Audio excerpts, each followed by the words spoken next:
नमस्कार दर्शक बंधु केमती अच्छा आपण मैंने आज मुझे आपण पाखक गोटे बहुत बढ़िया बिजनेस आइडिया आणिकी आसी ये बिजनेस टी आपण निज गाँव निज एरिया रू ही स्टार्ट करें। आ ये बिजनेस टी जदि आप स्टार्ट करुँच बहुत कम इन्वेस्टमेंट स्टार्ट करें। आदि भलरे आप बिजनेस टी को चल पारती ए बिजनेस रे आप लक्ष लक्ष टंका रोजगार करें। हाँ सबुठ गोटे बड़ प्लस पॉइंट हूँ ए बिजनेस टी को स्टार्ट करें आप सिंगल हैंड काफ़ी सफिशिएंट कौन सी लोकर सहायता नवा दरकार नहीं। जदि बिजनेस बड़ हुए आपड़ भल प्रॉफिट कमाती कमेबे तो निश्चित भाव प्रॉफिट।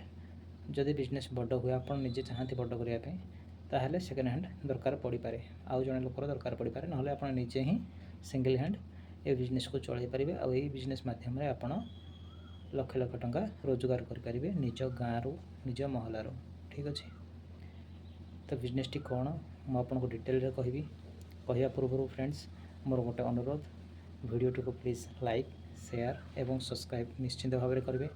सब्सक्राइब कला बेले ता पाखे गोटे बेल आइकन अच्छी तापर निश्चिंत भाव में क्लिक करेंगे जहाँद्वारा कि मोर नुआ नुआ वीडियो गुड़िक आपण पाखक पहुँची पार।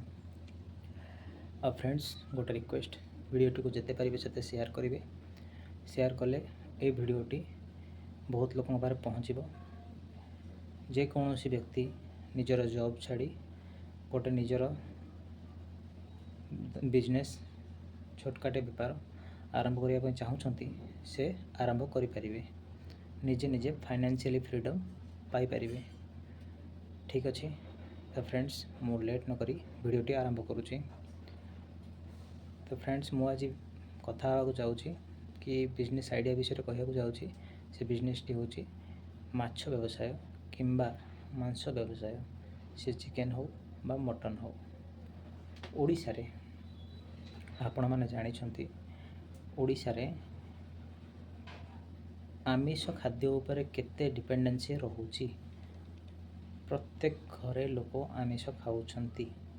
ठीक अच्छे आमिषर बहुत बड़ गोटे डिमांड रोचे तेणु करी आपण ए बिजनेस स्टार्ट करें। हाँ आपण माछ काटी पारु नाहंती मांस काटी पारु नाहंती जेकोसी लोक को रखीदेवे काटियापाई। ठीक अच्छे तांको दिनिकिया मजूरी देदेवे ता बाद भी आपको प्रॉफिट हम लक्ष लक्ष टंका प्रॉफिट हम। आ ये बिजनेस करने आपण को कौन से मेसीन बसैवा दरकार नहीं कि कौन से गोटे स्पेसिफिक दुकानटे पकाइबे दरकार नहीं। आपण गाँ बजार रे गोटे छोट एरिया रे रोड साइड रे बास गोटे पेंडाल परी एरिया करदेवे टिके एरिया कंक्रीट करदेवे बास सेठिना सीमेंट करदे सेठिना बसी पारे कि निजे गोटे पाल पकईकि बस पारे। जदि अल्प स्वल्प पांठि आप स्टार्ट करुँच अल्प पैसा स्टार्ट करुँचे एपरी करें। ठीक अच्छे लक्ष लक्ष टंका खर्च करके आपन को प्रथम दुकान करने को पड़ोनी कि मेचे मेचे माल आनिक स्टॉक करने को पड़ोनी। आप गोदाम को जीवे जी आप धन अच्छी से हिसाब से आप माल किणिक आणवे ताको रखिले बजार आनी थोदेले लोक आसिक ऑटोमेटिक किणिक नहीं जाए। आर आपको बहुत बढ़िया प्रॉफिट हम। आपण किसी माल किणी से जी बिक्री हम से आप बिक्री कले प्रॉफिट रखिले जदि गोटे लोक रखिंट माछ कि मांस काटापी तार भड़ा देले तापर आपण बाकी तक जिनस को बरफ रे रखिपारे। ये बिजनेस दिन में 2 टाइम चलो सका आउ 4टा बेले। ठीक अच्छे सका आनी 4टा बेले बिकिपारे बरफ देकी परदिन बिकिपारे जिनस केवे खराब हेनी। चिकेन व्यवसाय तो से तक भी दरकार नहीं आप जिनस आनले लोक आसिक ठिया हेले ताहले कुकुड़ा काटिके देवे माछरे बरफ रखा पड़ो ना कुकुड़ा तो सेमती रही कुकुड़ा हूँ छेड़ी हूँ। ठीक अच्छे तो ये गोटे बहुत बढ़िया बिजनेस आइडिया ये बिजनेस टी को आप स्टार्ट करेंगे। आपन को बहुत गुड़े लक्ष लक्ष टंकार जिनस आनी रखा दरकार नहीं बहुत कम इन्वेस्टमेंट मीन्स 5,000 10,000 रू आपड़ ए बिजनेस स्टार्ट करें। सिंगल हैंड आपड़ निजे ही बसिक व्यवसाय करें। जदि माछ आणुंट छोट माछ आणुंट जदि बड़ माछ आणुंट काटापी निजे काटिपारे जदि भल कथा न काटि पारे लोक रखिए। ଜିନିଷ ଖରାପ ହେବାର ଚାନ୍ସ ନାହିଁ। ଠିକ୍ ଅଛି।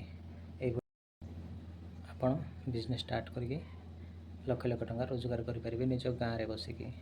ବାହାରକୁ ଯିବାକୁ ପଡ଼ିବନି, କି କାହା ଦ୍ୱାର ବୁଲିବାକୁ ପଡ଼ିବନି, କି କାହା ଆଗରେ ଯାଇକି ହାତ ପତାଇବାକୁ ପଡ଼ିବନି, କୌଣସି ମେସିନ୍ କିଣିବାକୁ ପଡ଼ିବ ନାହିଁ। ଠିକ୍ ଅଛି ଫ୍ରେଣ୍ଡସ୍, ଆଜି ପାଇଁ ମୋତେ ବିଦାୟ ଦିଅନ୍ତୁ। ମୁଁ ଆପଣଙ୍କର ବେଶୀ ସମୟ ନଷ୍ଟ କରିବିନି। ଯଦି ଭିଡ଼ିଓଟି ଭଲ ଲାଗିଥାଏ, ବିଜନେସ୍ ଆଇଡ଼ିଆଟି ପସନ୍ଦ ଆସିଥାଏ, ତାହେଲେ ଭିଡ଼ିଓଟିକୁ ଲାଇକ୍ କରିବେ, ସେୟାର କରିବେ ଏବଂ ନିଶ୍ଚିତ ଭାବରେ ସବସ୍କ୍ରାଇବ୍ କରିବେ, ଯାହାଫଳରେ କି ମୋତେ ଏମିତି ନୂଆ ନୂଆ ଆଇଡ଼ିଆ ଭାବିକି ଆପଣଙ୍କୁ ଜଣାଇବାରେ ଇଣ୍ଟରେଷ୍ଟ ସୃଷ୍ଟି ହେବ। ଭିଡ଼ିଓଟିକୁ ସବସ୍କ୍ରାଇବ୍ କରିବେ ନିଶ୍ଚିନ୍ତ ଭାବରେ। ଆପଣଙ୍କର ଆଉ ବେଶୀ ସମୟ ନଷ୍ଟ ନ କରିକି ମୋତେ ବିଦାୟ ଦିଅନ୍ତୁ। ମୁଁ ଭିଡ଼ିଓଟିକୁ ରଖୁଛି। Thank you.